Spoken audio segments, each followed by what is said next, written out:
dahil nga sa ngayon na lang ulit ako nag-celebrate ng Pasko after 10 years kasama ang aking family dito sa probinsya ng Pangasinan. Pagpasensyahan nyo na ha kung ngayon lang na-upload. Tinapos ko pa kasi yung Squid Game 2. So tara na, samahan nyo ako at nang maramdaman nyo ang pagod na naranasan ko nung Pasko.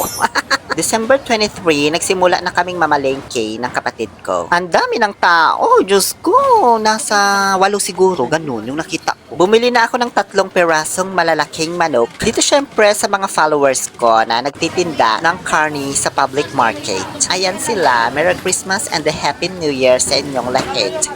Maaga ako namili ng manok kasi imamarinate ko pa po ito. Puro manok lang kasi iluluto ko ngayong Pasko. Kasi by New Year, hindi na kami pwedeng maghanda ng manok. Isang kahig, isang tuka kasi ibig sabihin nun. Eh sa ngayon kahit papano nasa isang kahig at 2.5 tuka na kami. So ayoko na pong bumalik doon.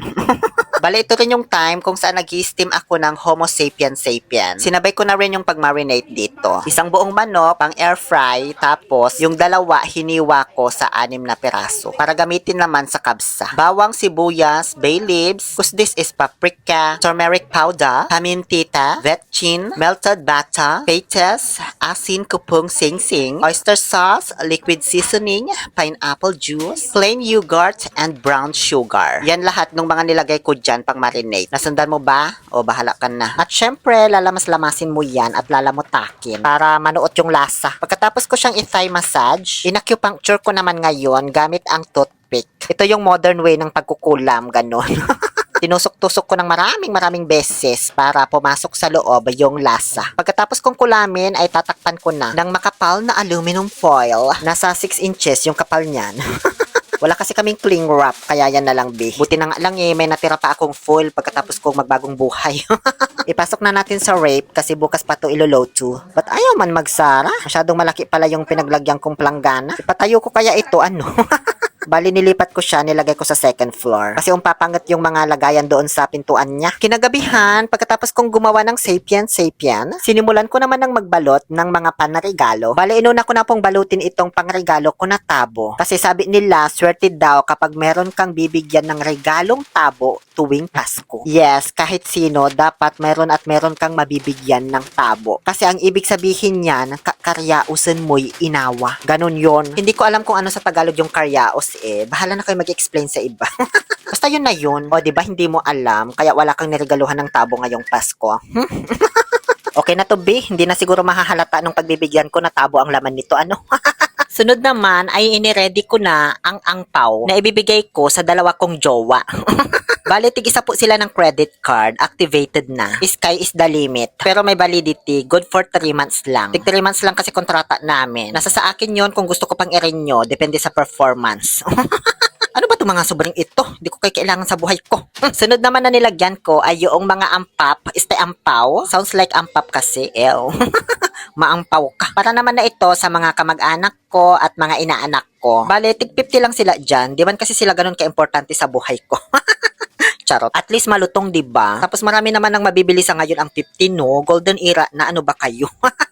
And last but not the least, yung regalo ko para sa lola ko. Vitamins siya. Nilagay ko na lang din sa angpaw para presentable man tignan. Nag-pictorial lang ako saglit. Hawak yung mga pangregalo ko. Pang-screenshot lang ba para man may post ako for engagement. Kinabukasan, December 24, 2024. Inilabas ko na ang minarinate kong manok sabay timpla ng kape kasi syempre mag-aalmusal muna ako. Alangan magluto ako agad. May nabantag akong kutsinta sa lamesa namin na in-order ng nanay ko. Panghanda namin to mamaya pero babawasan ko na. Masarap kasi ito sa kape. Mayat maya, bigla ko siyang nasilip sa may sala para tingnan dito, B. Kaya ayan, binalik ko na lang agad baka ako'y matalakan pa. Pag nutsube na pa daw kasi ito.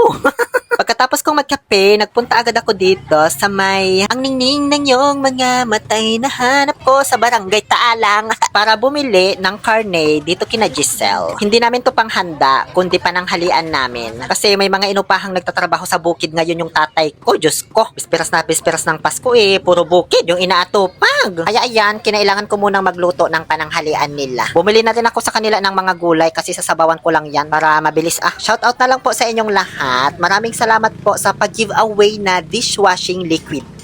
Pag uwi ko sa bahay, ayan, hinahanda ko na yung mga kakainin ng mga magbubukid dito sa amin. Tapos na ako magluto dyan ng ulam nila, di ko na pinakita. Hindi naman na related sa Pasko kasi. Diyos ko, wala pa akong nalulutong handa namin. Pagod na ako.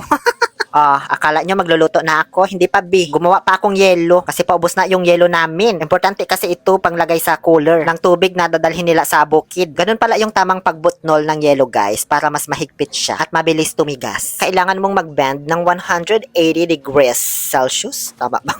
Ay, natapos din yung ibang mga gawain. Ngayon, simulan na natin. Uunahin ko na pong i-air fry itong isang buong manok. Bale, siniksikan ko lang doon sa kanyang powet ng tanglad at isang buong bawang from La Union. Tapos naghiwa-hiwa din ako ng butter para isiksik doon sa mga balat niya sa breast. Pati na rin doon sa powet. As in, siksik na siksik talaga yan ng butter, guys, para mas juicy kapag kinain na. Tapos nilak ko na lang ng toothpick yung kanyang powet na warak na.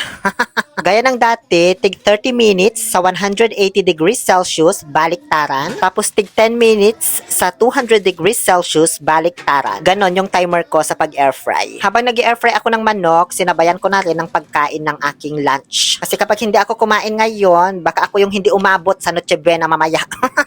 O tignan nyo, namumuti na mata ko sa gutom. At ayan, tapos na yung ating air fried chicken. Pinagbabaliktad ko yan, guys, ha. Hindi ko lang binidyohan. Sinabi ko na sa inyo kanina. Ngayon ay sisimulan naman na namin ni nanay ang pag-prepare ng ingredients para sa lulutuin naming kabsa. Ako yung naghihiwa sa kamatis, samantalang siya naman sa bawang at sibuyas. Ito pala yung mga gagamitin naming herbs and spices. Cloves, cinnamon sticks, bay leaves, turmeric, dried chili, coriander seeds, at cardamom. Bali yung cardamom po ang dinagdag ko dyan na wala noong una kaming nagluto ng ganitong klaseng rice. Hindi ko na nilagyan ng saffron kasi bukod sa alam ko namang mahal talaga yon. Hindi ko alam kung saan ako maghahagilap niyan dito sa Pilipinas. Ang mahalaga naman sa akin malasahan namin yung Arabic rice. Yun kasi yung nakakamis. Ginisa ko na lahat ng mga herbs and spices natin. Nung lumabas na ang mga kaluluwa nila, sinunod ko na ang kamatis. Wala tayong tomato puree kaya tomato paste na lang. Gisahing maigi kasi mas sumasarap ang tomato paste pag ginigisa. Ngayon, ilaglag na natin yung marinated na manioc. Ang lalaki ng hiwa, diba? O ganyan talaga, B, ang kabsa. Takpan at antaying mag-shining shimmering. Habang inaantay, inutusan ko ng maghugas ng basmati rice si nanay. Ayan, hindi yung Jasmine ha, yung nasa likod niya. Yung Matilda. Nakakamiss talaga kumain ng ganitong bigas. Ang hahaba. Siguro ito din yung dahilan kung bakit mahahaba yung ano ng mga Arabo. Kasi maski kinakain nilang bigas, ang hahaba. Diyos ko. At ayan, nagtubig na siya nung kumulo. Si nanay ko na nagtimpla dyan ng mga spices. Siya naman kasi marunong gumawa niyan. Asin, turmeric, cumin, ganun, at kung ano-ano pa. Tapos, inakir na namin yung manok nung napakuluan na. Kasi, i-air fry ko din ang mga ito. Pwede mo ring i-prito or i-oven. Bahala ka. Ganito kasi yung kaibahan ng kabsa sa biryani. Halos same lang sila sa ingredients, pero yung way ng pag-prepare magkaiba. Sa kabsa, hiwalay yung luto sa manok. Yung pinagpakuluan ng manok, dinagdagan lang ni nanay ng tubig. Sa kanan niya nilagay yung basmati rice. Okay na yan, antayin na lang hanggang sa maluto. Ngayon, i-air fry ko na tong hinango nating manok kanina doon sa mixture ng kabsa. Binarnisan ko muna ng pinaghalong ketchup, butter, oyster sauce at toyo. Yan din yung ginamit kong pang-barnish doon sa isang buong manok na in-air fry kanina. Pinakuluan na tong manok kaya 20 minutes na lang sa air fryer sa 200 degrees Celsius. Baliktaran din. Luto na yung first batch kaya isasalang ko na ang second batch of housemates. Same processing. At ayan, luto na po yung rice natin. Gustong gusto ko talaga yung amoy, B. Para akong nasa Saudi ba? Tinikman ko, pwede na yung lasa, no? Mag-iinarte ka pa ba? Nasa Pilipinas ka. Pasalamat nga, nakakatikim pa rin ng Arabic foods, diba? Kahit kulang-kulang yung ingredients. Medyo maanghang lang, nasobrahan ko yata ng dried ghost pepper. At sa wakas, tapos na rin po naming iluto lahat ng aming mga handa. May isa pa dapat to actually, yung spaghetti. Kaya kung napansin nyo kanina, merong spaghetti sauce tsaka ketchup sa lamesa. Kaso, di na talaga kinaya, B. Kaya sabi ko kay nanay, sa New Year na lang. At baka mapanis lang din kasi halos lahat naman ng mga tao ngayon may handa. I-display na sana namin lahat ng mga handa dito sa lamesa. Kaso, gusto pa ni nanay na mag-change outfit daw. Itong lamisaan namin ba? So, ayan, ganyan. O, gusto niya pala yung salamin ng pagpatungan. O siya, mamaya na natin to ayusin na yan, no? At ayusin ko muna itong mga i-distribute kong ham.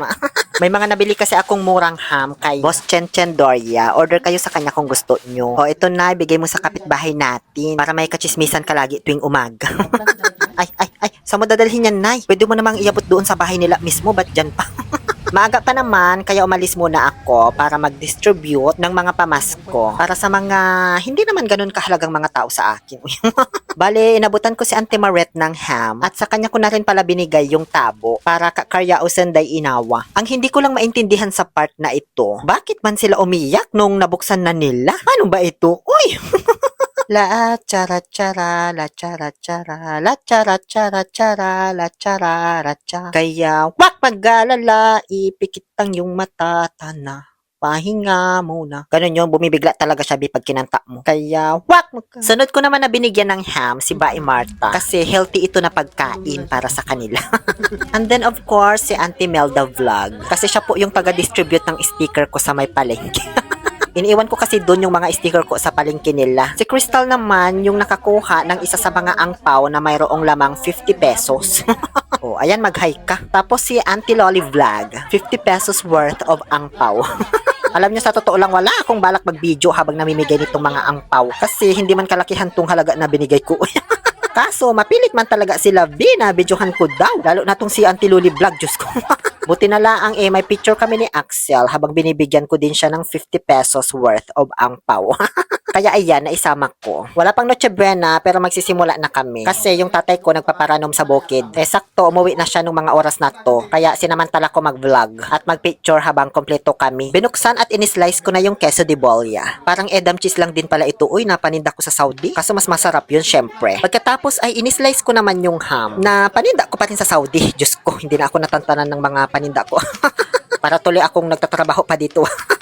Nakakamiss lang, tapos may kabsa pa kaming niluto. So para lang din akong nagpapasko sa Saudi, no? Ang kaibahan nga lang, kasama ko ngayon yung pamilya ko, diba?